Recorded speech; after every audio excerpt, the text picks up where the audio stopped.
Thousands of years in the future, Mark Grayson stands in the throne room of Viltrum. The planet has changed.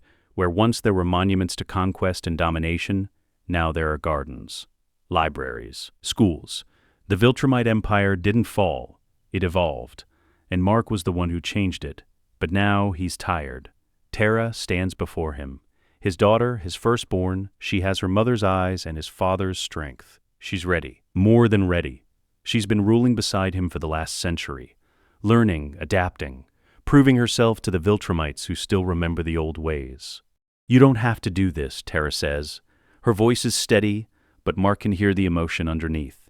"You can stay, help me lead. Your hands, where will you go?"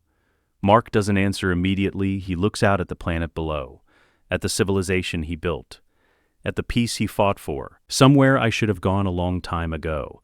The coronation is simple. The Viltrumites gather. Mark removes the circlet that marks him as emperor and places it on Terra's head. She kneels. He doesn't. Those days are over. He just puts his hand on her shoulder and squeezes once. Then he flies away. It takes him 2 months to find the planet. It's not on any star chart. It exists in a fold of space that most species can't perceive. But Mark has been here before, a long time ago, when he was young and desperate and dying. He descends through the atmosphere, lands in a valley, walks down a series of caves that wind deep into the planet's crust. The air grows warmer. The walls begin to glow with bioluminescent fungi. And at the bottom, in a chamber that feels both infinite and claustrophobic, the entity waits. It doesn't have a form, not exactly. It's light and shadow and something else. Something that exists outside the normal flow of time. When it speaks, the words appear directly in Mark's mind. "You're back. I need to go back in time again." The entity swirls around him. "Considering, the last time I gave you a second chance, you left as soon as you could. You took what you needed and ran. How can I be sure you won't do that again?" "I've done everything I needed to do here," Mark says. "I changed the Viltrumite Empire. I saved countless lives. I built something better. But there's more I can do, more I need to fix. The timeline I came from, before you sent me back the first time, there were problems I couldn't solve, people I couldn't save. If you send me back further, I can change more." "You want to prevent the Viltrumite War?" "Yes." The entity is silent for a long moment. Then, "You understand the cost. Every time you go back, you risk creating a timeline that's worse than the one you left. You could save billions and doom trillions. You could prevent a war and start a genocide. I know the risks," Mark says. "I'm willing to take them." "Then close your eyes." Mark does. And the light comes. It starts as a pinprick in the center of his vision. Then it grows, expands, fills the entire cave with brilliance so intense it should burn his retinas. But it doesn't hurt. It just builds, brighter and brighter and brighter, until the universe itself seems to be made of nothing but white light. And then it stops.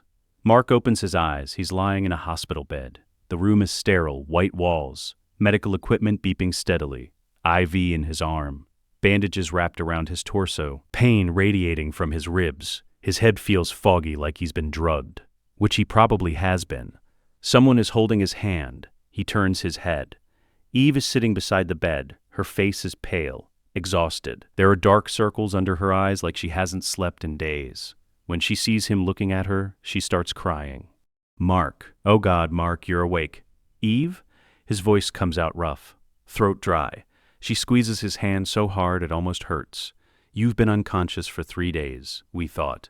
She chokes on the words. Can't finish the sentence. Mark tries to sit up. Pain explodes through his chest. He gasps and falls back against the pillow.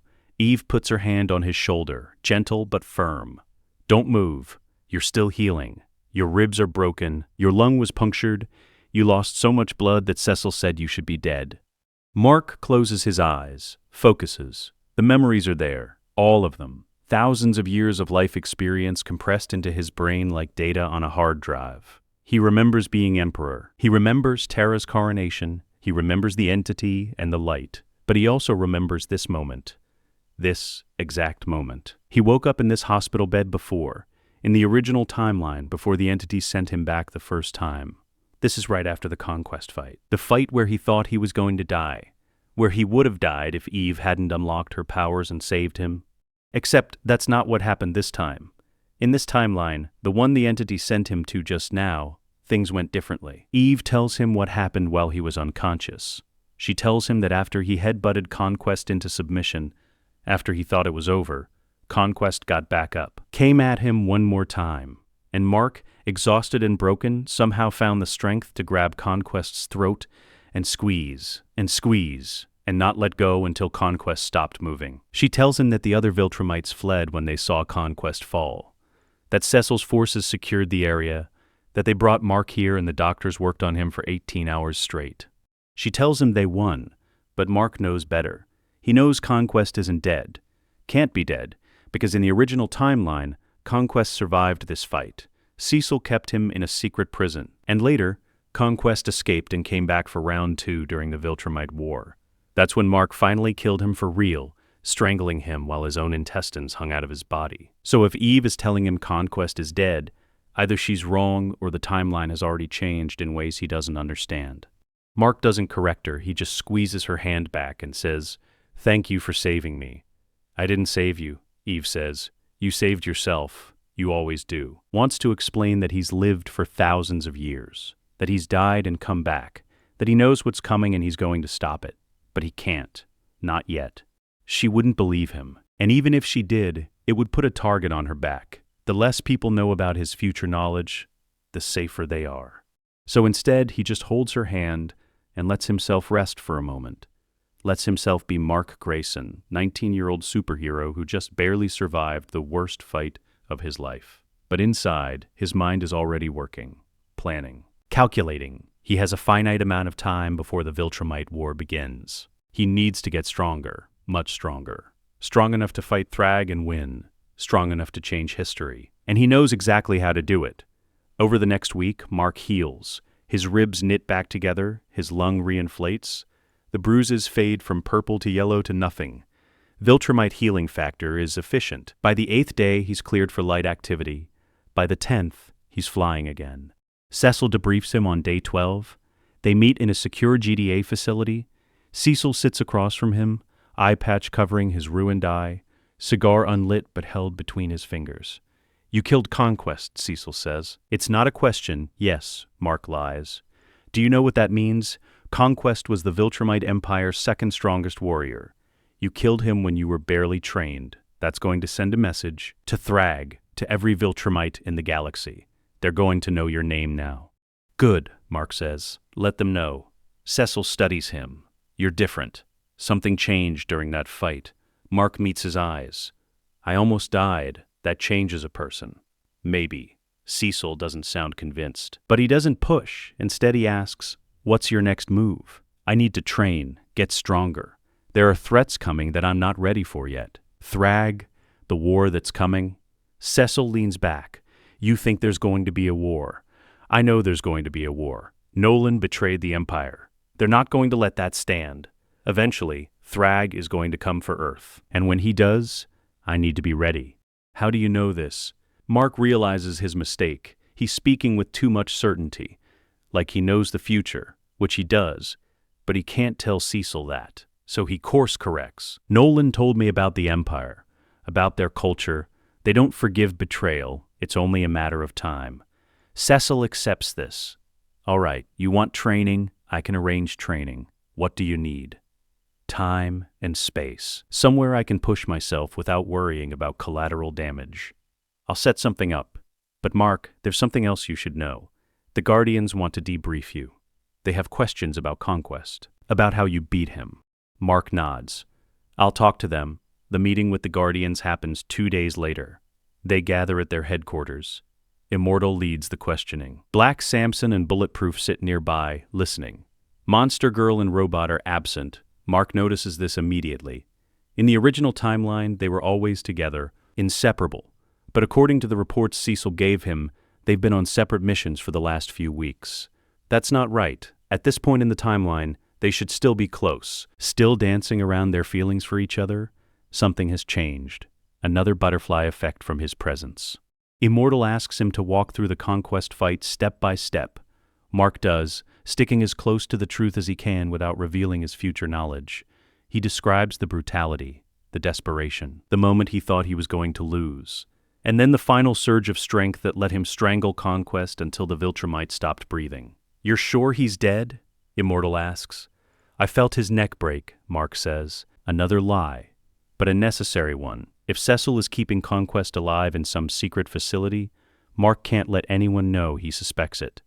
That information could get people killed. Immortal accepts this. They talk for another hour about tactics and strategy and what comes next. And then Mark excuses himself. He has somewhere to be. He flies to the old Grayson house, the one where he grew up. Debbie still lives there, even though Nolan is gone. She's in the kitchen when Mark lands on the front lawn. She sees him through the window and comes outside. "Mark." She hugs him immediately, holds him tight. "I heard about the fight. Are you okay?" "I'm fine, Mom. Healing fast." She pulls back and looks at him. Really looks at him. "You're different. There's something in your eyes I haven't seen before." Mark forces a smile. "Just tired. It was a rough fight." Debbie doesn't look convinced, but she doesn't push. Instead, she asks, "Are you staying for dinner?" "Can't. I have something I need to do. But I wanted to see you first. Make sure you're okay." "I'm fine. Better now that I know you're all right." She pauses. "Have you heard from your father?" "Not recently. But I'm sure he's thinking about us." Debbie's expression tightens. The wound from Nolan's betrayal is still fresh, still raw. Mark wants to tell her that it gets better, that eventually she and Nolan reconcile, that the family heals. But he can't. That would raise too many questions. So instead, he just hugs her again and says, "I love you, Mom." "I love you too, sweetie." Mark flies away before she can ask more questions. He has a schedule to keep. And the next part of his plan is the most important. He heads toward the Guardians of the Globe headquarters, but he doesn't go inside. Instead, he waits, watches. And after 20 minutes, he sees what he's looking for. A flaxen portal opens in the sky above the city. It's small at first, just a tear in reality, no bigger than a manhole cover. But then it expands, grows, and flaxen soldiers start pouring through. Dozens of them, then hundreds. They're wearing advanced armor, carrying energy weapons. They look like an army, which is exactly what they are. The Guardians respond immediately. Immortal flies up first. Black Samson and Bulletproof follow. They engage the Flaxens in midair. Energy blasts light up the sky. Civilians below scream and run for cover. Mark watches from a distance. He knows how this fight goes. The Guardians will push the Flaxens back, force them to retreat. The portal will close, and everyone will think the threat is over. But it's not over, because what nobody knows, what nobody realizes, is that time moves differently in the Flaxen dimension. What feels like minutes on Earth is days, or weeks or months over there. And the Flaxens are using that time to build up their forces, to prepare for the next invasion and the next, until eventually they'll come through with an army so large that Earth won't be able to stop them, unless someone stops them first. Mark sees Robot and Monster Girl flying toward the portal. They're working together trying to plant some kind of device near the opening, probably a destabilizer, something to collapse the portal from this side. This is it. This is the moment. Mark launches himself forward. He doesn't engage the Flaxen soldiers. He doesn't help the Guardians. He just flies straight toward the portal, toward Robot and Monster Girl. And as the portal starts to collapse, as Robot and Monster Girl realize they're too close and try to pull back, Mark grabs them both. "What are you?" Robot starts. Mark doesn't answer. He just pulls them through the portal with him. And then they're falling, tumbling through a tunnel of distorted space and impossible colors. Reality bends around them. Time stretches and compresses simultaneously. And then they hit ground. Mark lands on his feet. Robot and Monster Girl crash beside him less gracefully. They scramble up, looking around in confusion and growing horror. They're in the Flaxen dimension. The sky is wrong. 2 suns hang overhead, one red and one blue. The landscape is alien, crystalline structures jutting from the ground like teeth. And in the distance, Mark can see a city. Massive, sprawling, built from technology that doesn't exist on Earth yet. "Mark, what did you do?" Monster Girl's voice is shaking. Mark turns to look at them. "I saved your lives. That portal was collapsing. If I hadn't grabbed you, you would have been caught in the dimensional shear, cut in half. You pulled us through," Robot says. His synthesized voice is flat, but Mark can hear the accusation underneath. "You trapped us here. But first, we need to deal with the Flaxens." "Deal with them how?" Monster Girl asks. We're going to stop their invasions. Permanently. Before either of them can respond, flaxen soldiers appear. They pour over the crystalline ridges surrounding them.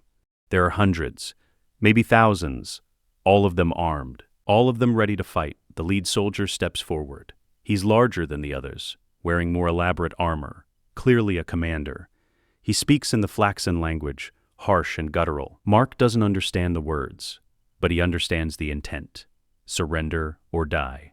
Mark looks at Robot and Monster Girl. Stay behind me. Then he launches himself at the flaxen army. The first soldier doesn't even see him coming. Mark's fist goes through his chest plate like it's made of cardboard. The second soldier raises his weapon. Mark rips it from his hands and uses it as a club to bludgeon 3 more soldiers. The third soldier manages to fire an energy blast. It hits Mark in the shoulder, burns through his costume, sears his skin. Mark doesn't even slow down. He moves through the flaxen forces like a hurricane. Every punch breaks bones. Every kick shatters armor. He's not holding back, not pulling his punches. These soldiers came to Earth to kill humans, to conquer his planet. They don't get mercy. Robot and Monster Girl watch in shock. They've seen Mark fight before, but never like this, never with this level of brutal efficiency. This isn't the Mark they know, the one who hesitates, who tries to talk first. This Mark is something else, something scarier. The fight lasts 10 minutes. When it's over, the flaxen army is scattered, dead or fleeing. The crystalline ground is stained with blood. Mark stands in the center of it all, breathing hard, covered in wounds that are already starting to heal. Robot approaches carefully. Mark, what's happening to you? Mark turns to look at him. I'm doing what needs to be done. By slaughtering an entire army, these soldiers would have killed thousands if they'd made it through that portal. I stopped them. That's what heroes do. That's not what heroes do, Monster Girl says quietly. That's what soldiers do. Mark doesn't have an answer for that, because she's right. He's not fighting like a hero anymore. He's fighting like someone who's been to war. Who's seen what happens when you hesitate? Who's learned that sometimes the only way to save lives is to take them first? But he can't explain that to them. So instead he just says, we need to move. More soldiers will come. We need to find shelter. The flaxen landscape is harsh, unforgiving. The dual suns beat down on them. Mark's healing factor keeps him going. But Robot and Monster Girl are struggling. They're not built for this kind of endurance. Finally, they find a cave system. It's not much, but it offers shelter from the suns and some protection from flaxen patrols. They set up a makeshift camp. Robot starts analyzing the cave walls, looking for mineral deposits or resources they can use. Monster Girl transforms into her monster form to conserve energy. Mark sits at the cave entrance, watching the horizon, waiting. How long do you think we'll be here? Monster Girl asks. Mark knows the answer, 350 years, give or take. That's how long the original timeline said Robot and Monster Girl were trapped in the flaxen dimension. Time dilation is a harsh mistress. What feels like months here will be seconds on Earth.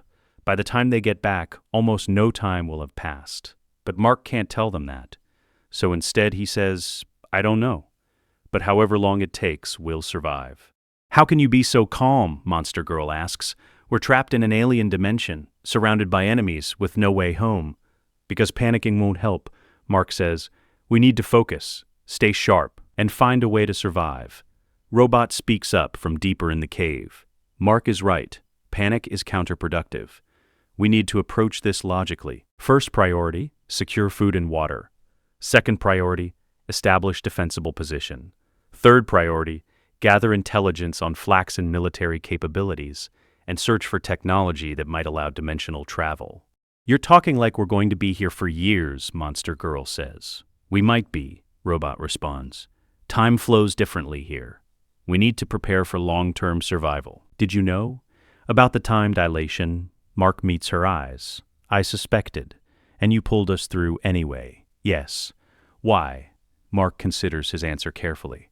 He can't tell them the whole truth, but he can tell them part of it, because I need to get stronger, much stronger. And this place, as dangerous as it is the perfect training ground. Time moves faster here. We can spend years training, preparing, and when we get back to Earth, almost no time will have passed. We'll be stronger, better, ready for whatever comes next. Ready for what? Robot asks. The Viltrumite War, Mark says. It's coming, sooner than you think. And when it does, Earth is going to need every advantage we can get. Robot and Monster Girl exchange glances. They don't fully understand, but they don't have much choice. They're trapped here with Mark. And if what he's saying is true, if there really is a war coming, then maybe he's right. Maybe this is the only way to prepare. All right, Robot says finally. If we're going to be here for a while, we need to establish protocols, division of labor, training regimens, resource management. I'll handle combat training, Mark says. Both of you need to learn how to fight Viltrumites. They're faster than Flaxens, stronger, more durable. If you can survive here, you can survive them. The first few days are brutal. They're attacked constantly. Flaxen patrols find their cave. They have to relocate 3 times in the first week. Mark fights off dozens of soldiers. Robot builds makeshift weapons from scavenged Flaxen technology. Monster Girl learns to conserve her transformation, staying in monster form only when absolutely necessary. The first month passes, then the second. The attacks become more organized. The Flaxens adapt. They start sending larger forces. Better equipped, Mark has to work harder to drive them off. Robot suggests surrender. We're outnumbered, outgunned. If we surrender, they might keep us alive, use us as bargaining chips or study subjects. That's better than dying out here. We're not surrendering, Mark says. We can't fight forever. Watch me. But Monster Girl agrees with Robot. Mark, we can't keep this up.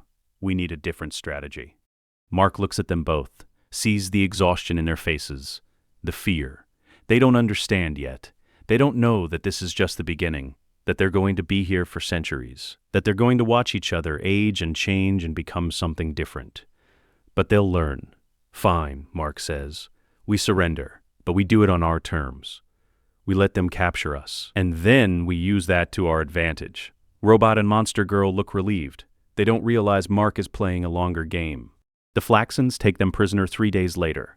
They're brought to the capital city, thrown into cells. The cells are advanced, energy barriers instead of bars, monitoring systems tracking their every move. Mark could break out easily, but he doesn't, because Robot was right about one thing. The Flaxens will keep them alive, study them, use them, and that's exactly what Mark is counting on. The Flaxens force them to fight. They're brought into an arena, a massive coliseum filled with thousands of cheering Flaxen spectators. They're given weapons, told to fight or die. Their opponents are other prisoners, aliens from conquered worlds. Some of them are warriors. Others are just civilians who got caught in the wrong place at the wrong time. Mark hates this, hates being forced to hurt people who don't deserve it. But he also knows this is temporary. This is just one piece of a larger plan. So he fights. But he doesn't kill. He incapacitates, knocks his opponents unconscious instead of executing them. The Flaxen nobility loves it.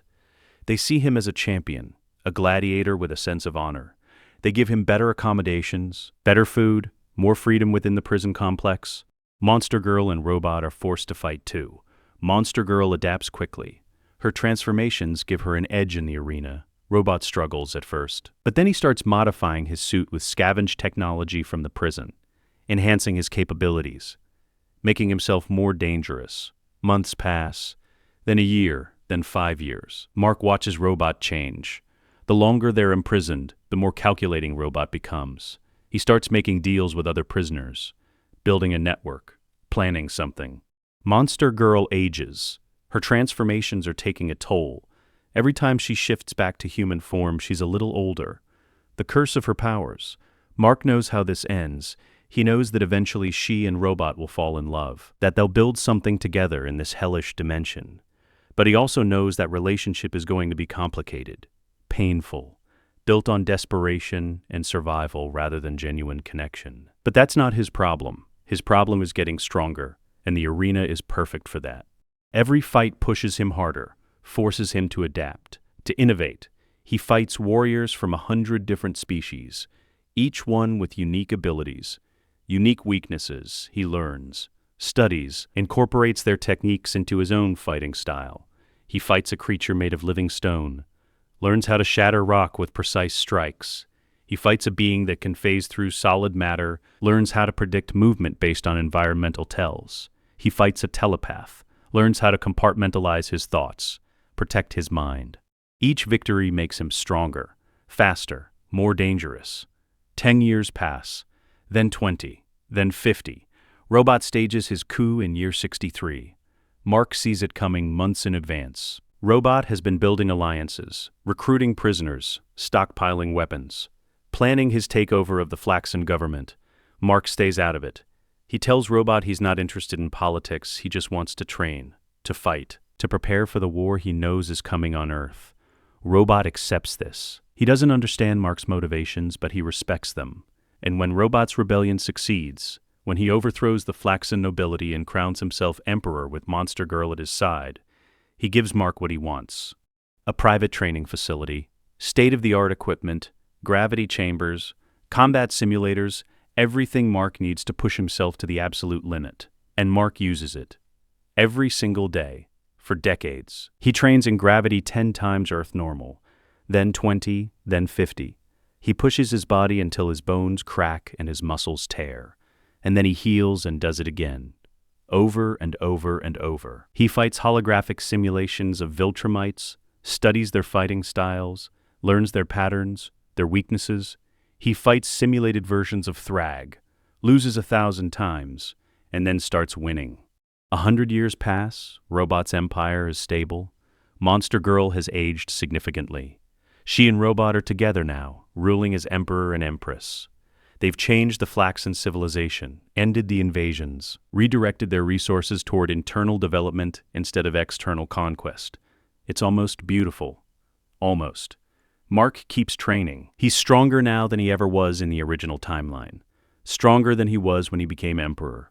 The centuries of constant combat have honed him into something beyond what he thought possible. 200 years pass, then 300. Monster Girl betrays Robot. Mark sees it coming. Sees the signs, the growing distance between them. The resentment building in Monster Girl as she ages, and Robot doesn't. She's an old woman now, trapped in a child's body. And Robot is still himself, unchanging, immortal through technology. The betrayal is swift, brutal. Robot is overthrown. The Flaxen nobility returns to power. Robot is exiled, wandering the wastelands with Monster Girl. And Mark stays in his training facility, keeps preparing, because he knows what comes next. 340 years after they arrived, Robot appears at Mark's door. "We need to go back," Robot says. His voice is different, tired, defeated. "We've been here too long. This isn't our home. We need to return to Earth." Mark looks at him, at the shell of the man who once thought he could rule a planet. "I was wondering when you'd figure that out. You knew. You always knew we'd be here this long." "Yes. Why didn't you tell us? Would you have believed me?" Robot is silent. "I've been preparing for this," Robot continues. "I've been building a portal generator, using Flaxen technology combined with what I remember from Earth. It should work. We can go home." "When?" 2 weeks, maybe 3. I need to finish the calibrations." Mark nods.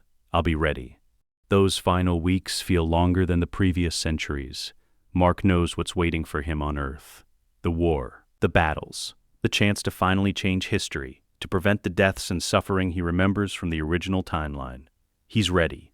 Robot finishes the portal generator. It's massive, cobbled together from hundreds of different pieces of technology. It looks like it might explode at any second, but Robot insists it will work. "One chance," Robot says.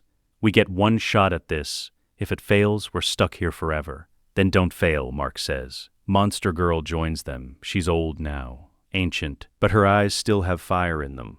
"Let's go home." Robot activates the generator. The air rips open. A portal forms. It looks different from the Flaxen military portals. More stable, more controlled. Through it, Mark can see Earth, the GDA facility, the exact spot where they left 3.5 centuries ago. "Go," Robot says, quickly, before it destabilizes. Then Mark steps through the portal. Reality bends around him. Time compresses.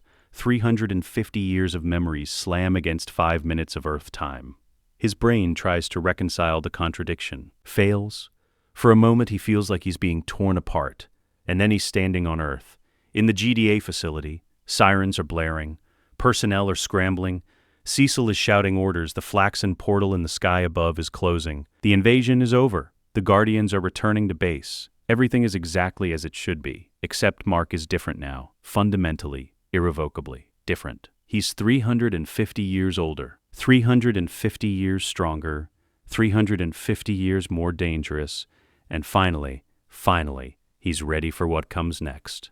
Cecil Stedman stands in the GDA command center, staring at the three figures who just walked out of a dimensional tier in reality. Mark Grayson, robot, monster girl. They'd been gone for 5 minutes by Earth's clocks, but Cecil can see immediately that something is wrong. Mark looks the same physically, same age, same face, but his eyes are different, older, harder. There's something ancient in the way he moves, like a predator that's spent lifetimes learning how to kill. Robot's suit is covered in strange modifications, technology that doesn't exist on Earth. And Monster Girl, looks exhausted, drained, like she's aged decades in those 5 minutes. "Where the hell have you been?" Cecil demands. The flaxen dimension, Robot says. His synthesized voice is flat, clinical. Time dilation, we were trapped there for... The command center goes silent. Everyone turns to stare. Cecil's expression doesn't change. He's seen too much in his career to be surprised by anything. Explain. The portal collapse, the dimensional prison, the centuries of survival. He leaves out the parts about his future knowledge and his training regimen, sticks to the basics. When he finishes, Cecil lights a cigar, takes a long drag. "So you're telling me you just lived through 3.5 centuries of hell and 5 minutes past here?" "Yes. And you're all intact? Mentally?" Cecil looks at Monster Girl. She hasn't said anything, just stands there, swaying slightly. "You need medical attention. I'm fine," she says. But her voice cracks. She's not fine. None of them are. But Mark knows from the original timeline that she'll recover. Eventually, time will help. So will therapy, and her relationship with Robot, toxic as it sometimes became, gave her something to hold on to. Cecil assigns them quarters, tells them to rest, decompress. They'll debrief properly in a week. Mark doesn't argue. He goes to the room Cecil provides, lies down on the bed, stares at the ceiling. His body feels wrong. Too light. Earth's gravity is nothing after centuries of training in enhanced conditions. He could probably lift a building now without straining. But physical strength isn't enough. He needs to get back to work. The timeline has already diverged from what he remembers. In the original timeline, he didn't go to the flaxen dimension. Robot and Monster Girl went alone. His presence changed things, accelerated things. Which means he can't rely on his memories as much, can't predict exactly what comes next. But he knows the broad strokes. The Viltrumite War is still coming. Thragg is still gathering his forces. And conquest is still a problem. Mark gets up, leaves the GDA facility without permission, flies towards Cecil's most secure black site. The one nobody talks about. The one that doesn't officially exist. It takes him 3 hours to find it. It's buried in the Nevada desert, hundreds of feet underground, protected by sensor arrays and automated defenses that would kill a normal person instantly. Mark isn't a normal person anymore. He descends from orbit, lands in the middle of the desert, walks to where the entrance should be. There's nothing visible, just sand. But he can hear the faint hum of machinery below, feel the vibration of massive generators. He punches through the sand, through the reinforced concrete beneath, through layer after layer of security until he reaches a steel door 4 feet thick. Alarms scream, automated turrets swivel toward him. They open fire, bullets that could pierce tank armor. Mark lets them bounce off his chest, walks forward, rips the steel door off its hinges. Inside is a corridor, more defenses. Mark ignores them, walks deeper, following his instincts, following the faint sensation he can feel. The presence of another Viltrumite. He finds Conquest in a cell at the bottom level. The cell is 400 tons of reinforced steel and concrete. Sonic emitters line the walls, constantly bombarding Conquest with frequencies designed to keep Viltrumites disoriented and weak. Conquest is unconscious, suspended in the center of the cell by energy restraints. His neck is bent at an unnatural angle, broken. But Mark can see the faint rise and fall of his chest. He's healing, slowly, but healing. Cecil knew. Cecil kept him alive, probably for study, to learn Viltrumite weaknesses, to develop weapons. Mark considers his options. He could kill Conquest right now, finish what he started. But something stops him. In the original timeline, Conquest escaped this prison, came back during the war, and Mark killed him then in one of the hardest fights of his life. But Mark isn't the same person he was in that timeline. He's stronger now, faster, more experienced. Conquest won't be a threat. Not to him. So Mark makes a decision. He leaves Conquest alive. Because when Conquest escapes, when he comes for Mark again, it will send a message to Thragg. A message that Mark Grayson is not to be underestimated. Mark leaves the facility the same way he entered, flies back to the GDA. Cecil is waiting for him when he arrives. You broke into my black site, Cecil says. Yes. You saw Conquest. Yes. And you left him alive. Yes. Cecil studies him. Why? Because when he comes for me, I want everyone to see what happens. I want Thragg to know exactly what I'm capable of. That's a hell of a gamble. It's not a gamble, Mark says. It's a certainty. Cecil doesn't argue, just makes a note on his tablet. Anything else you want to confess while we're being honest? In the sewers. Remnants from the invasion. They're small, dormant, but they're there. And if we don't deal with them now, they'll become a bigger threat later. Just hold Cecil's gaze until Cecil looks away. Fine, Cecil says. I'll have teams sweep the sewers. Anything else? Not yet. Mark returns to his superhero work. Patrols, saves lives, responds to emergencies.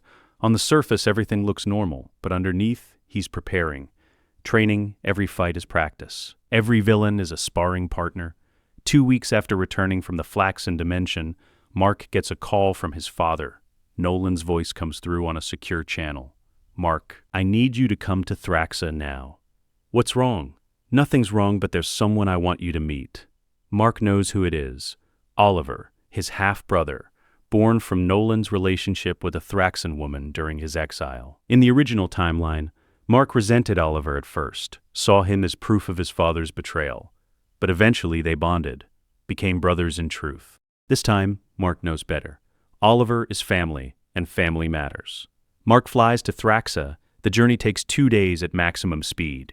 He finds his father in a small dwelling on the outskirts of the capital. Andressa is there, and in her arms is a child, an infant. With Nolan's eyes, Mark, this is Oliver, Nolan says. His voice carries pride and fear in equal measure. Your brother, so fragile.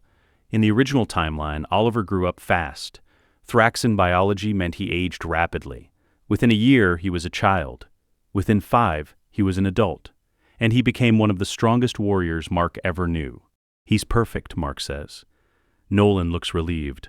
I was worried you'd be angry. About Andressa. About Oliver. About what this means. I'm not angry, Dad. You did what you had to do to survive. To have a reason to keep going. I get it. They talk for hours. Nolan explains the situation. The Thraxan culture. The war that's brewing. Thraxans have enemies. Insectoid species that want their planet. Nolan has been helping defend them, but he can't do it alone forever. I need your help, Nolan says. Not now, but soon, when Oliver is older. When he's ready to fight, I need you to help me protect this world. I will, Mark says. But there's something you need to know first. Something about Earth, about the Empire, about what's coming, Mark tells him. Not everything, not about the time travel or the entity, but about the war, about Thragg's plans, about the fact that the Empire is going to come for Earth eventually, and when they do, Mark needs to be ready. How do you know this? Nolan asks. Because I know Thragg. I know how he thinks. He won't forgive your betrayal. He's just waiting for the right moment to strike. Nolan doesn't argue. He knows Mark is right. Then we prepare. I'll stay here, protect Oliver and Andressa. But when the war comes, I'll be there. We'll fight together. Not just us, Mark says. The Coalition. Alan. Datus. Everyone who wants to stop the Empire. We're going to need all of them. Nolan nods slowly. I'll reach out to Alan. Let him know we're building an alliance. Mark stays on Thraxa for a week. Bonds with Oliver. The baby is curious. Alert. Already showing signs of intelligence beyond his age. Thraxan genetics at work. On his last day there, Mark pulls Nolan aside.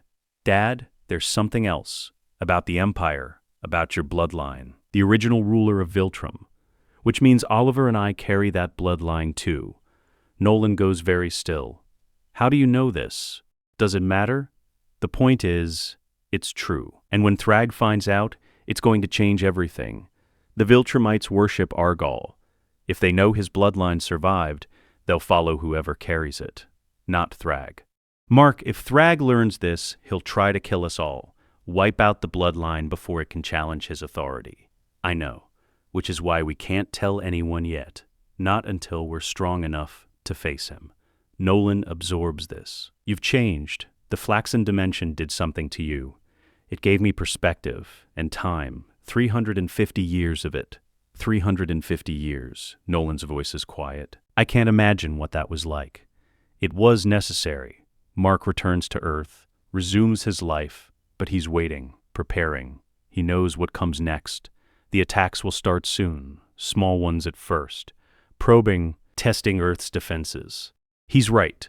3 weeks after his return from Thraxa, Alan the alien arrives. He lands in Mark's backyard in the middle of the night. Mark is waiting for him. Alan, Mark says, right on time. How did you know I was coming? Lucky guess. What do you need? Alan gets straight to business. The Coalition needs help. The Viltrumite Empire is expanding, taking planets faster than we can respond. We're losing the war. Where's Nolan? On Thraxa. He contacted us, said you might be willing to join the war effort. I am, but not alone. I'm bringing someone with me. Who? My brother. Alan looks confused. I didn't know you had a brother. He's young, half Thraxan, but he's strong, and he'll only get stronger. The Coalition isn't a daycare, Mark. We need warriors who can fight now. He can fight. Trust me. They leave for Thraxa the next day. When they arrive, Oliver is there. But he's not an infant anymore.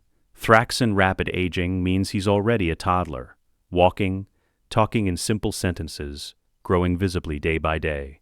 Is that? Alan stares. My brother, Mark confirms. Oliver, say hi to Alan. Bringing a child to war. He won't be a child much longer, Nolan says. In a few months, he'll be old enough to fight. And when that time comes, he'll need training experience. The best way to get that is to see combat firsthand. Under our protection, Mark adds, we won't let him die, but he needs to learn, to grow. This is how Thraxans mature, through challenge. Alan doesn't like it, but he also doesn't have many options. The Coalition is desperate. They need every fighter they can get, even a rapidly aging half-Viltrumite child. They set off Mark, Nolan, Oliver, and Alan, the team that will strike at the heart of the Viltrumite Empire. Their first mission is a Viltrumite-controlled planet in the Outer Rim. The inhabitants are enslaved, forced to mine resources for the Empire. The Coalition wants the planet liberated, and they want Mark's team to do it. Mark studies the intelligence reports during the journey. 1 Viltrumite overseer, maybe 2, a garrison of local enforcers. Nothing they can't handle. But something feels wrong. The intelligence is too clean, too convenient. Like someone wanted them to find this target. It's a trap, Mark says. Alan looks up from the navigation console. What? Someone fed this information to the Coalition knowing we'd respond? How do you know? Because it's what I would do. If I were Thragg, and I wanted to test Earth's defenders, I'd set a trap. See how strong they really are. See if they're worth worrying about. Nolan frowns. So what do you suggest?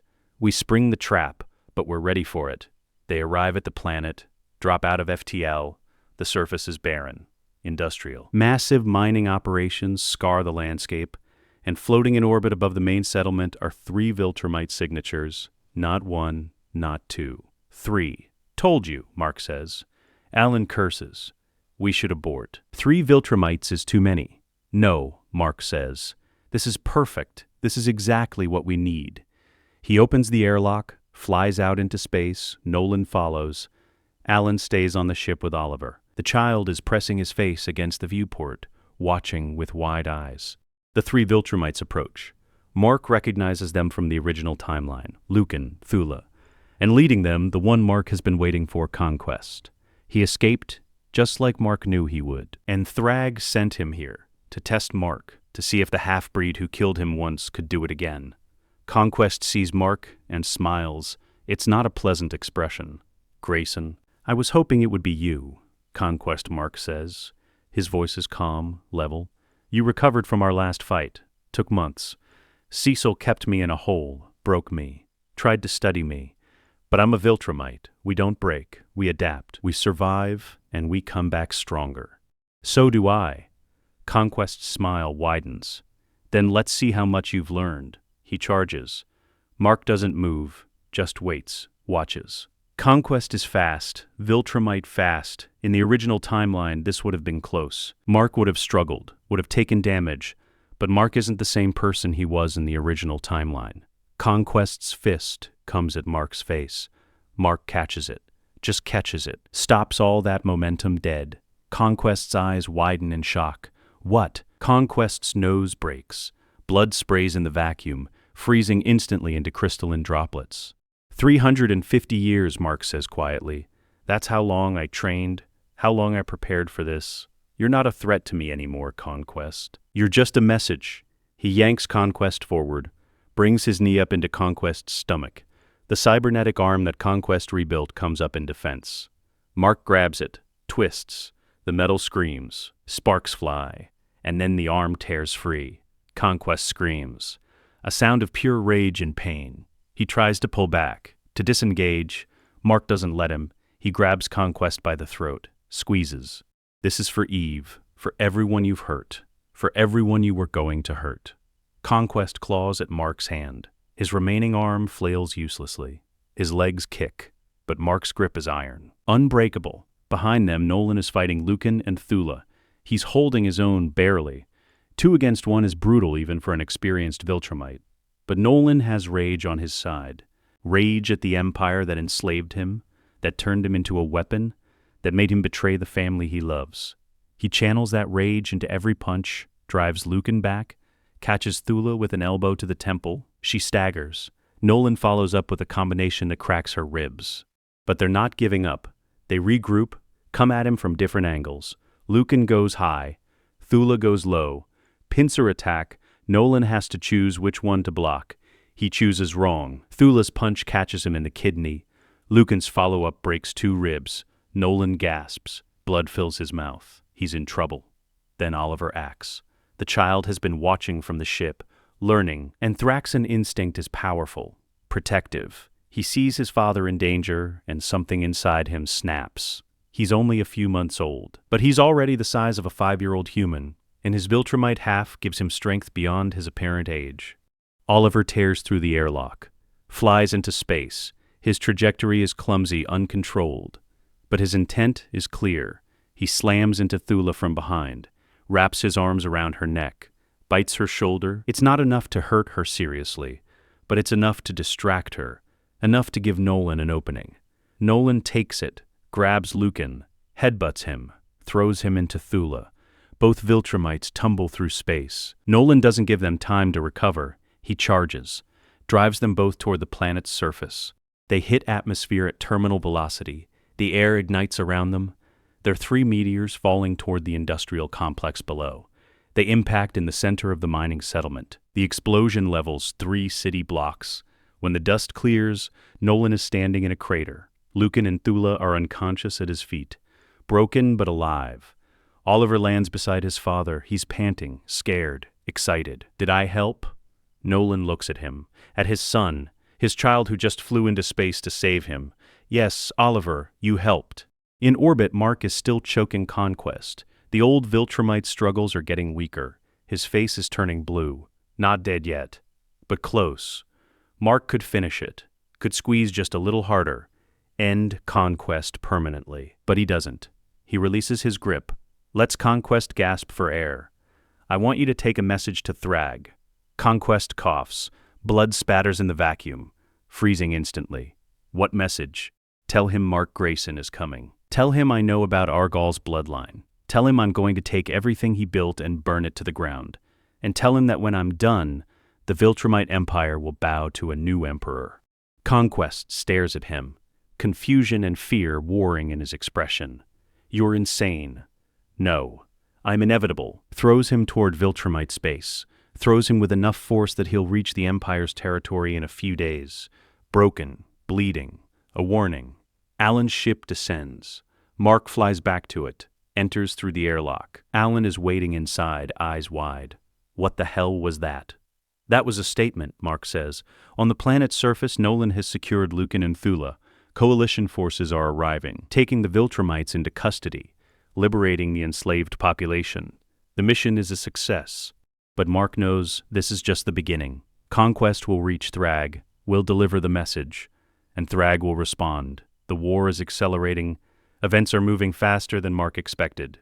Which is fine. He's ready. Over the next 3 months, Mark's team conducts 12 more operations.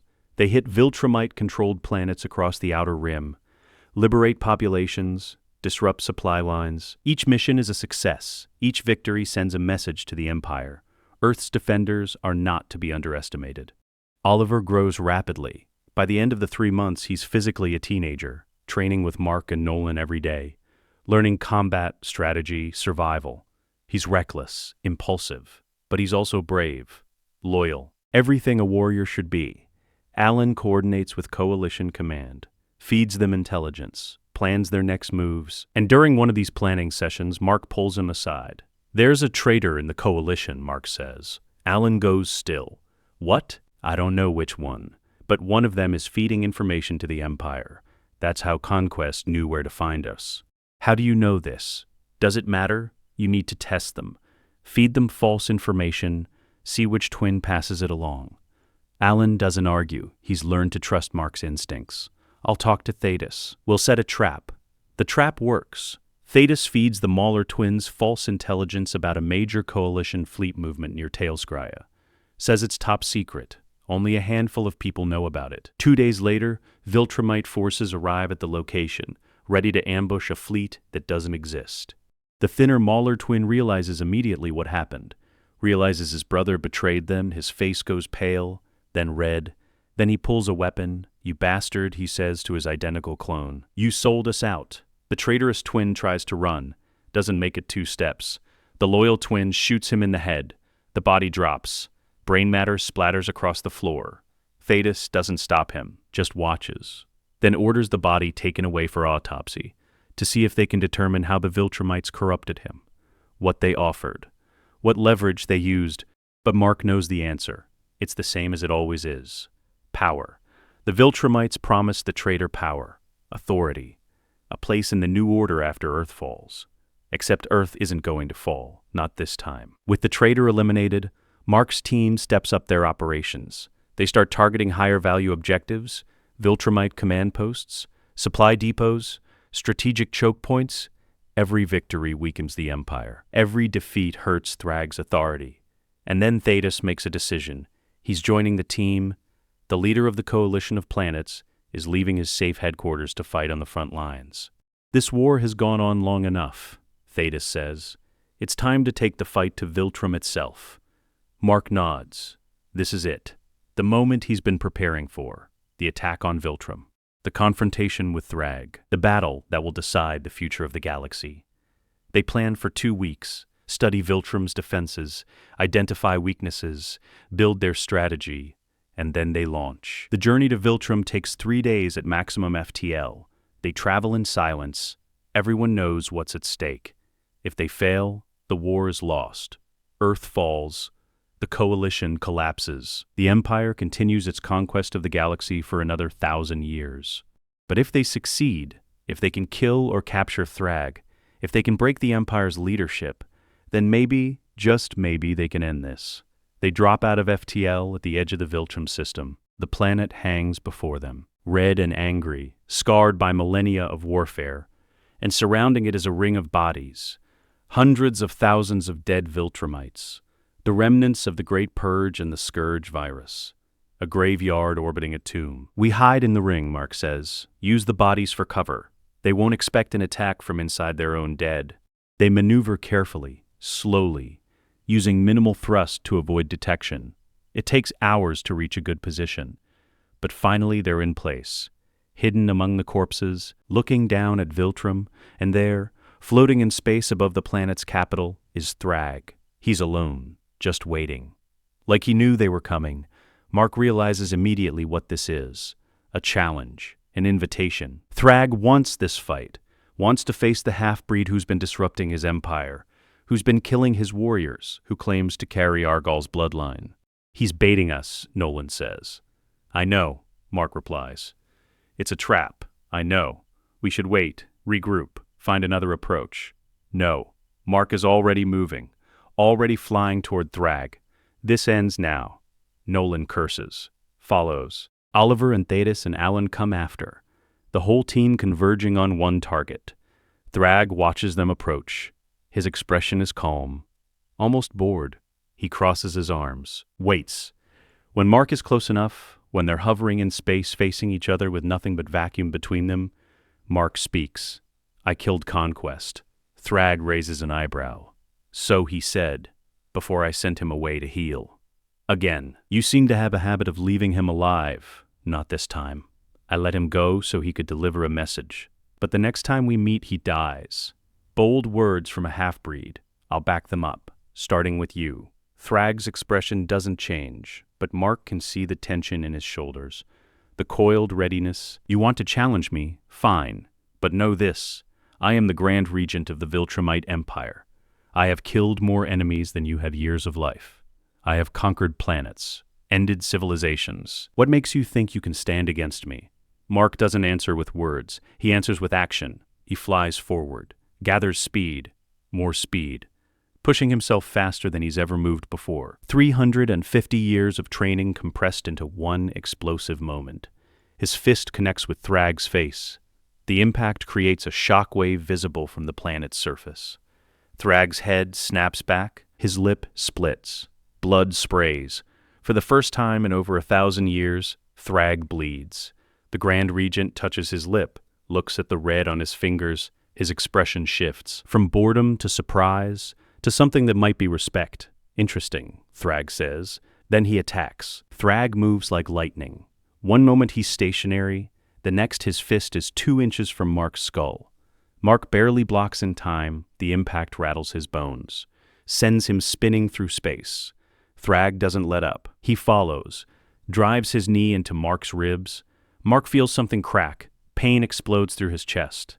But pain is an old friend. He spent 350 years learning to fight through it. Mark grabs Thragg's leg, twists, uses the Grand Regent's momentum against him, throws him toward the corpse ring. Thragg crashes through dead bodies. They explode into frozen chunks of flesh and bone. Mark charges after him. They collide in the center of the ring, trading blows at hypersonic speed. Each punch creates shockwaves. Each impact sends corpses spinning away into the void. Below them, other Viltrumites are emerging from the planet, dozens of them. Drawn by the commotion, they see their Grand Regent fighting a half-breed and immediately move to assist. Nolan intercepts them. This is a challenge, one-on-one. Any Viltrumite who interferes dishonors Thragg.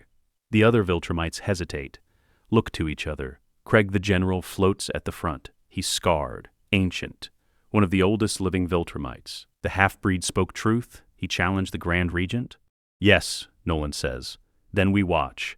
If Thragg needs help, he will ask for it." But one Viltrumite doesn't listen. Anissa, she's staring at Mark with an expression that's part hunger, part fascination.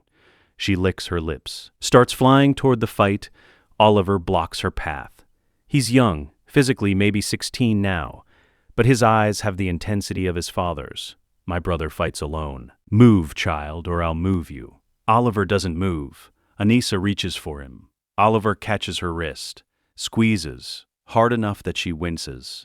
I said, "My brother fights alone." Anissa studies him, sees something in his face, something that reminds her of Nolan, of Mark, of power barely contained. She pulls her hand back, nods slowly. "Very well. I will watch." In the corpse ring, Mark and Thragg are still fighting. But something is changing. Thragg is getting sloppy. Not much. Just small mistakes. A punch that's slightly off target. A block that's a fraction too slow. Mark realizes what's happening. Pain. Thragg is experiencing pain for the first time in over a millennium. His body doesn't know how to process it, doesn't know how to compensate. Every human learns to fight through pain as a child. Scraped knees, bumped heads, the thousands of small injuries that teach you how to keep functioning when you're hurt. Thragg never learned those lessons. He's been too strong, too invincible. He's never had to adapt to injury because he's never been injured, until now. Mark sees the opening. Thragg throws a haymaker, telegraphs it slightly because his cracked rib is affecting his rotation. Mark ducks under, comes up inside Thragg's guard, drives his fist into the same rib he cracked earlier. Thragg gasps. The sound is small, barely audible, but Mark hears it, sees the shock in Thragg's eyes. The Grand Regent is realizing he might lose. Mark doesn't give him time to adapt. He presses the advantage. Combination after combination. Body shots to the ribs, hooks to the kidneys, uppercuts to the jaw. 350 years of technique poured into 30 seconds of violence. Thragg tries to create distance, flies backward. Mark follows. They break through the corpse ring, tumble toward Viltrum's atmosphere. They hit the upper atmosphere at Mach 20. The air ignites around them, their two meteors falling toward the planet's surface. Still fighting, still trading blows as gravity pulls them down. They impact in the wastelands outside the capital. The crash creates a crater half a mile wide. Dust and debris billow into the sky. Mark stands first. His costume is shredded. Blood runs from a dozen wounds, but he's still standing, still fighting. Thragg rises more slowly. One eye is swollen shut. His lip is split wide open. Blood covers his face. He looks like he's been through a war. "You fight well," Thragg says. His voice is hoarse, for a half-breed. "I fight like someone who knows what he's fighting for," Mark replies. "And what is that? Your pathetic planet? Your weak species? My family. My future. My right to exist without the Empire's boot on my neck." Thragg spits blood. Pretty words. But words won't save you. He charges again, but Mark is ready. Has been ready for this moment for 350 years. He sidesteps. Lets Thragg's momentum carry him past. Grabs the Grand Regent's arm. Uses a joint lock he learned from an alien wrestler in the Flaxen Arena. Hyperextends Thragg's elbow. Thragg screams. The sound echoes across the wasteland. Mark doesn't let go. He pulls. Harder, feels the tendons stretching. The bone beginning to separate. "Yield," Mark says. "Never." Mark pulls harder. The elbow dislocates with a wet pop. Thragg's scream gets louder, and then Mark speaks the words he's been waiting to say. The words that will change everything. "I am of the blood of Argal." Thragg goes still. "What?" "You heard me. I carry the bloodline of Emperor Argal, the first, the greatest, the one who united Viltrum. His blood runs through my veins. Through my father's veins, through my brother's veins." "You're lying. Test me. Take my blood. Run your genetic analysis. You'll see the truth." Thragg stares at him. And for the first time since the fight began, Mark sees something in the Grand Regent's eyes that isn't confidence or rage. Fear. Because if Mark is telling the truth, if he really carries Argal's bloodline, then everything changes. The entire Viltrumite power structure is built on the worship of Argal. The belief that his line died during the Scourge virus purge. That Thragg rules by strength and merit. But if Argal's bloodline survived, if there's a legitimate heir, then Thragg's authority is meaningless. The Viltrumites will follow the bloodline. It's in their culture, their genetics, their very nature. Above them, the other Viltrumites are descending. They heard Mark's declaration. They're coming to see if it's true. Craig lands first. The old general looks at Mark. At Thragg, the half-breed claims royal blood. "He lies," Thragg says, but his voice lacks conviction. "Then we test him," Craig says. "If he lies, we kill him. If he speaks truth, he doesn't finish the sentence. Doesn't need to." One of the Viltrumites approaches, a scientist. She carries equipment, medical scanners. She takes a blood sample from Mark, runs it through her analyzer. The process takes 3 minutes. 3 minutes of silence. Every Viltrumite watching, waiting. The scientist looks up. Her face is pale. It's true. His genetic markers match the records we have of Emperor Argal, 99.7% certainty. He is of the royal bloodline. The silence stretches. Then Craig kneels, plants one fist on the ground, bows his head. "Hail the blood of Argal." One by one, the other Viltrumites follow. They kneel, all of them. Even Anissa, though her expression is complicated, hungry and disappointed simultaneously. Only Thragg remains standing. His face is a mask, unreadable. Mark watches him, waiting to see what the Grand Regent will do, and then, slowly, Thragg kneels. "Hail the blood of Argal," he says. The words sound like they're being torn from his throat. Mark looks at his father. Nolan lands beside him. There are tears in Nolan's eyes. "You did it. You actually did it." "We did it," Mark corrects. "This isn't my victory, Dad. It's ours, yours. You're the firstborn of Argal's line, which makes you the rightful emperor. I don't want that burden. I've spent too long running from the Empire, from what it made me. I can't lead them. You have to. They need guidance, direction, someone to show them a better way. Then we lead together, Emperor and Prince, father and son. Mark considers this. In the original timeline, Nolan became Emperor eventually. After Mark's death, after everything fell apart, he led the Viltrumites into a new era, a better era. This timeline can be even better. All right, Mark says, together. Thragg rises. The other Viltrumites follow. What are your orders, Emperor? He asks Nolan. Nolan takes a breath. Send a message to every Viltrumite in the galaxy. Tell them the blood of Argal has returned. Tell them the war is over. Tell them to return to Viltrum. We're going to rebuild. Not as conquerors. As protectors? Thragg looks skeptical. Of what? Of peace. Of civilization. Of the weaker species that need help, not domination. The Empire is changing, starting today. Murmurs run through the assembled Viltrumites. Some look excited, others confused. A few look angry, but none of them argue. The bloodline has spoken, and Viltrumite culture demands obedience to Argal's heirs. Thragg rises to his feet. His dislocated arm hangs useless at his side. What about me? You served the Empire faithfully. You led when there was no one else to lead. That deserves respect. You're not exiled. You're not executed. But you're also not Grand Regent anymore. Then what am I? Whatever you want to be. Advisor, general, or just a warrior. The choice is yours.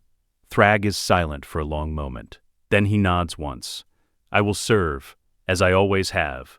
Mark doesn't trust him completely, knows from the original timeline that Thragg is capable of terrible things when pushed.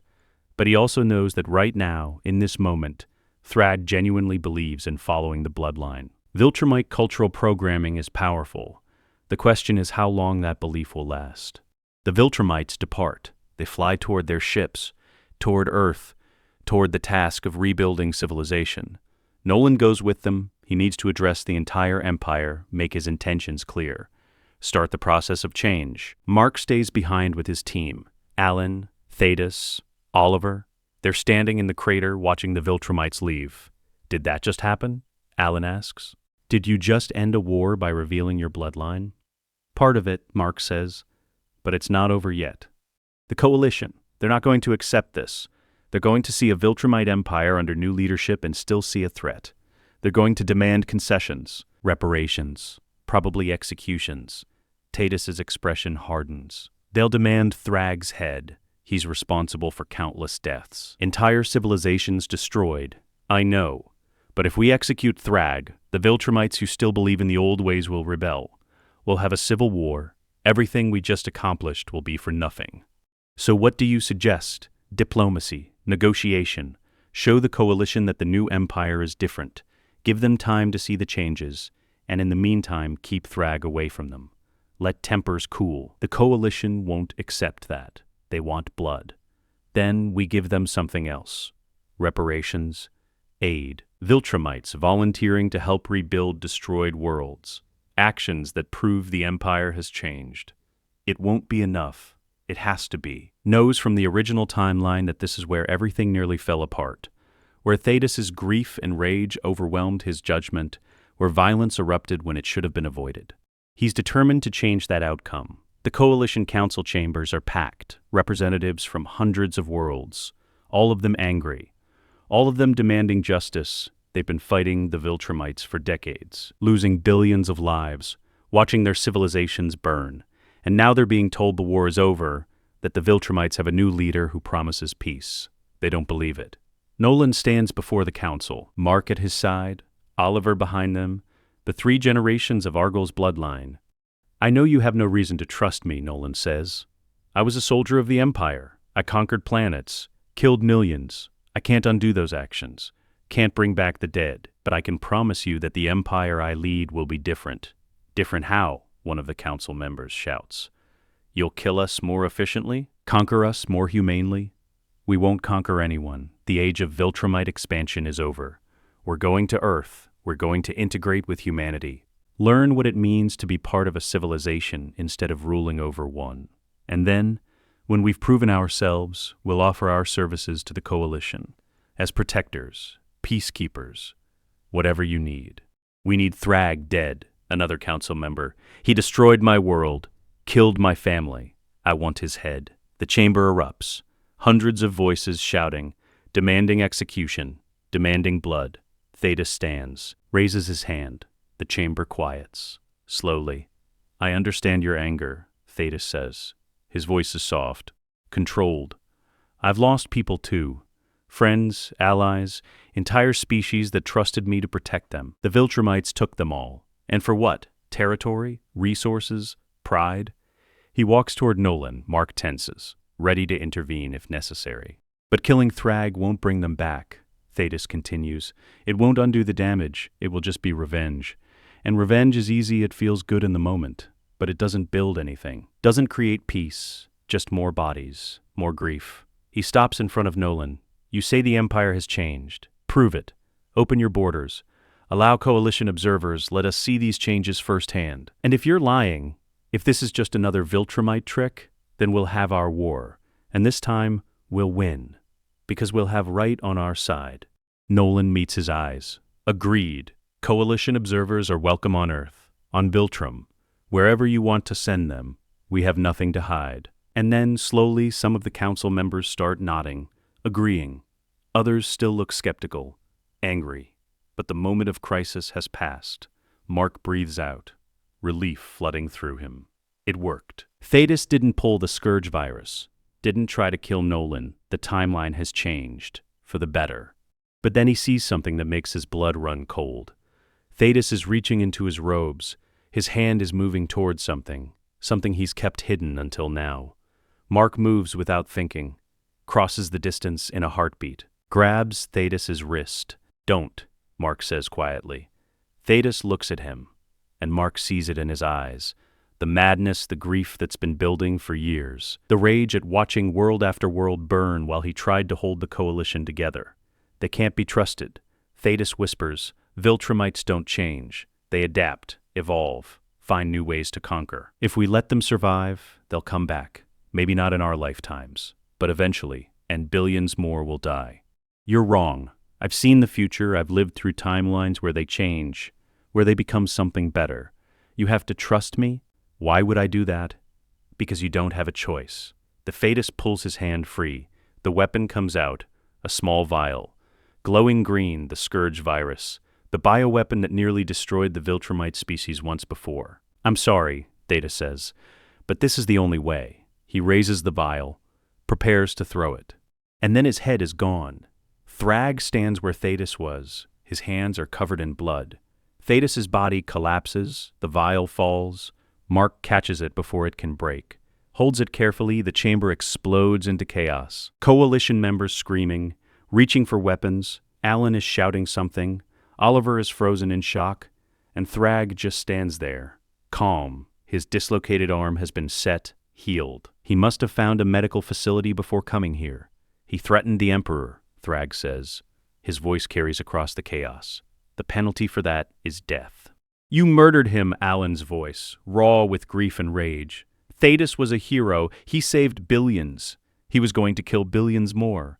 I saw the virus, saw what he was planning. If that had been released, every Viltrumite would have died, including the Emperor, including the Prince. I could not allow that. Mark wants to argue, wants to say there was another way, but he knows Thragg is right. Thetis was going to release the virus. Mark's intervention just delayed it by seconds. Without Thragg's action, Nolan would be dead right now. Oliver, too. Every Viltrumite on Earth. But the Coalition doesn't see it that way. They see their leader murdered, their hero killed by the very monster they were negotiating with. This is war, one of the council members. The Viltrumites have shown their true nature. We attack now. No, Mark says. His voice cuts through the noise. This wasn't an act of war. It was an act of protection. Thetis was trying to commit genocide. Thragg stopped him. That's all. All. He killed our leader. Your leader was about to kill mine. About to release a bioweapon that would have started a war that would never end. Thragg saved lives, yours included. Alan steps forward. His face is twisted with grief. I can't believe you're defending him after everything Thragg has done. I'm not defending his past. I'm defending this action. There's a difference. Not to me. Not to any of us. The Coalition is fracturing. Mark can see it. Some members want immediate war. Others are hesitating. looking at the vial in Mark's hand. Realizing how close they came to catastrophe, Nolan speaks up. The Coalition needs time to mourn, to process, to decide what comes next. We'll leave, return to Earth, give you space. But I need to make something clear. Thragg acted to protect his emperor. That is Viltrumite law, Viltrumite culture. If you want war with us because of this, we'll fight, but it won't be a war of conquest. It will be a war of survival, and we will not lose. He turns, walks toward the exit. Mark follows. Oliver follows. Thragg follows. The Coalition watches them go, silent, shocked, processing. They leave Tail Skria, return to Earth, and Mark knows the next phase is beginning. The Coalition won't let this go. They'll build their forces, prepare for war. It might take months, years, but it's coming. 2 months pass. Earth prepares. The Viltrumites integrate with human society. It's awkward, difficult. Humans are terrified of them. Viltrumites are confused by human weakness. But slowly connections form. Viltrumite warriors meet human partners. Start families begin to understand what Nolan has been telling them. Mark trains with them, shows them human combat techniques, human philosophy, human art, trying to speed the cultural shift that he knows is necessary. And then the attacks begin. Small at first, Coalition scouts probing Earth's defenses, testing response times. Thragg handles them personally, drives them off without casualties, sends them back with warnings.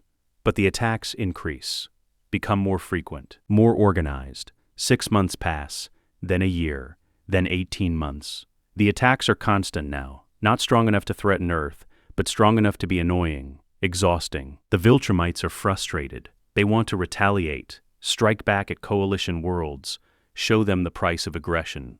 Nolan refuses, holds the line, maintains the peace. Barely, and through it all, Thragg is conspicuously absent. He disappears for weeks at a time, comes back without explanation. Mark knows where he's going, knows what he's doing, but he doesn't stop him, because Mark needs Thragg's plan to work. 2 years after Thetis' death, the Coalition launches their final attack. Every ship they have, every soldier, every weapon. They're coming to end the Viltrumite species once and for all. The fleet is massive, thousands of ships, hundreds of thousands of soldiers. And at the front, leading them, are the Ragnar, the Empire's ancient enemies. Genetically engineered warriors bred specifically to kill Viltrumites.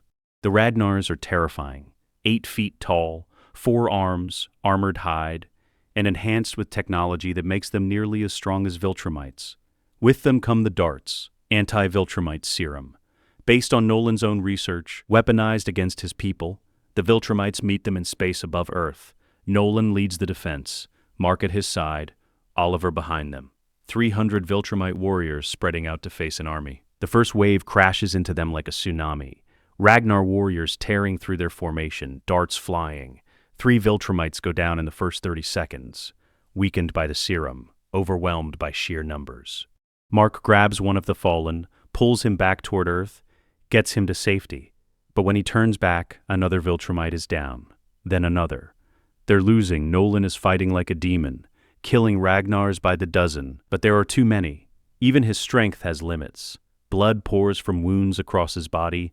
His left arm hangs limp, broken.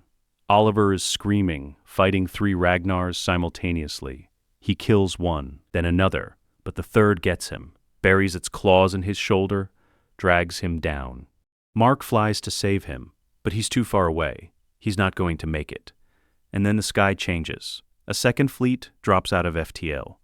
But this one isn't Coalition. The ships are different, organic, alive, and swarming from them are soldiers that make Mark's heart stop. Thraxan hybrids. Thousands of them. Half Thraxan, half Viltrumite. Bred and trained for war.